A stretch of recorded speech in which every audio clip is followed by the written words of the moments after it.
அவருக்கு 52வது பிறந்த நாளுக்காக SMA காந்திமதிநாதன் சார் மற்றும் அவங்க கூட வந்திருக்கிறவங்க எல்லாரும் உங்களுக்கு காலை உணவு கொடுத்திருக்காங்க. அவங்க ஒரு வணக்கத்தை நன்றி சொல்லிடலாமா?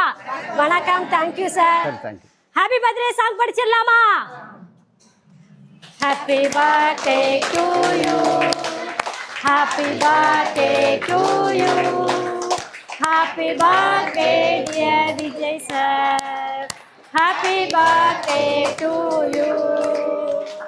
May God bless you dear, may God bless you dear, may God bless dear Vijay sir, may God bless you dear, happy birthday sir.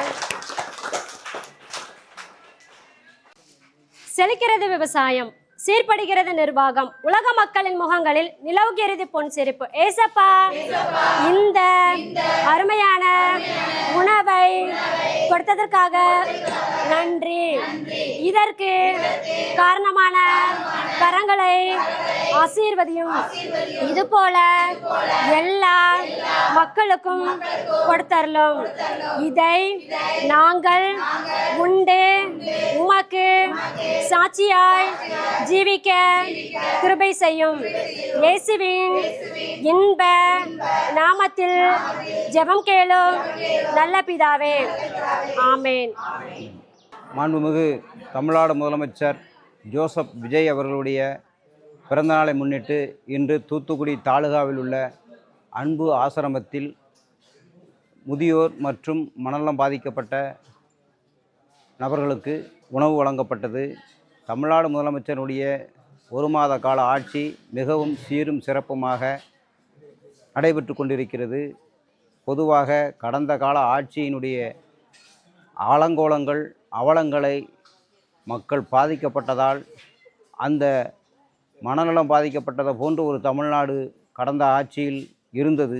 இப்போது இந்த அவலங்களை போக்கும் விதமாக தமிழ்நாடு முழுவதும் உள்ள 5000க்கும் மேற்பட்ட மதுக்கடைகளில் 717 மதுக்கடைகளை தமிழ்நாடு முதலமைச்சர் அவர்கள் மூட உத்தரவிட்டு அது நகர்ப்புறங்களிலும் பள்ளிக்கூடங்கள் கோயில்கள் வளாகங்கள் அருகில் உள்ள மதுக்கடைகள் முற்றிலுமாக ஒழிக்கப்பட்டு விட்டது. கடந்த கால ஆட்சியில் திராவிட முன்னேற்ற கழகத்தை சார்ந்தவர்கள் பொய்யும் புரட்டுமாக மிக அருவருக்கத்தக்க வகையில் ஆட்சியை நடத்தினார்கள். குறிப்பாக மதுக்கடைகளை நாங்கள் மூடுவோம், எங்கள் கட்சியை சார்ந்தவர்கள் யாராக இருந்தாலும் மதுக்கடைகளை மது ஆலைகள் நடத்தினால் அந்த மது ஆலைகளையும் நாங்கள் மூடுவோம் என்று மாண்புமிகு எதிர்க்கட்சி தலைவராக இருக்கின்ற ஸ்டாலின், அவருடைய மகன் உதயநிதி ஸ்டாலின், அவருடைய சகோதரி கனிமொழி ஆகியோர் தமிழ்நாடு முழுவதும் இந்த பரப்புரையை செய்தார்கள். அதன் விளைவாக ஒரு 3% வாக்கு வித்தியாசத்தில் திராவிட முன்னேற்ற கழகம் 2021 ஆட்சி அமைக்கப்பட்டது.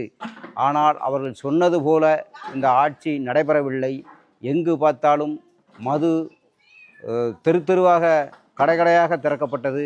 இளைஞர்கள் போதையில் வஸ்துகளில் மாட்டிக்கொண்டார்கள். பல சீரழிவுகளுக்கு, தமிழ்நாடு சட்டம் ஒழுங்கு சீரழிவுகளுக்கும் இதுதான் காரணமாக அமைந்தது என்பதால் மக்களுடைய மனங்களில் திராவிட முன்னேற்ற கழகம் தூக்கி எறியப்பட்ட பின்னர் ஒரு மாற்றம் வேண்டும் என்பதற்காக மாண்புமிகு தமிழ்நாடு முதலமைச்சராக அரியணையில் ஜோசப் விஜய் அவர்களை அமர்த்தினார்கள். இன்று சொன்னதை போல செய்து முடித்துள்ளார் என்பதால் அவருடைய பிறந்த நாளில் இந்த ஏழை எளிய மற்றும் மனநலம் பாதிக்கப்பட்ட முதியோர்களுக்கான காலை உணவை நான் வழங்கியுள்ளேன். மீண்டும் தமிழ்நாடு முதலமைச்சர் நலமுடன் வளமுடன் வாழ இறைவனை பிரார்த்திக்கிறேன்.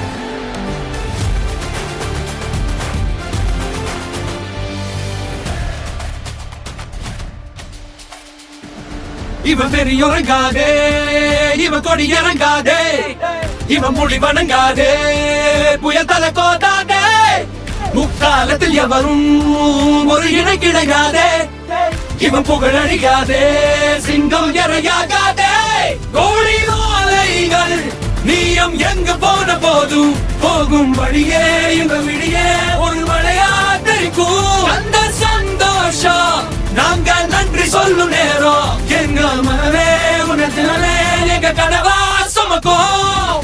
உனக்கே ஒரு யுத்தம் இனியே உயிரே உடனாக்கம் துளியே வருவேன் ஒரு பக்க துணையே உயிரின் உயிரே. அழியாது இந்த வானின் கதையே, முடியாது இந்த ரத்த கரையே, களத்தில் இவன் இருக்கும் வரையே இருக்கும் பயமே. ஒரு பேரே வரலாறு, அழிச்சாலும் அழியாது அவன்தானே ஜனநாயகன். ஒரு யுகமே காணாத மக்கள் மன்னன் பிறந்தாரு, தமிழ் மண்ணின் தரமானவன்.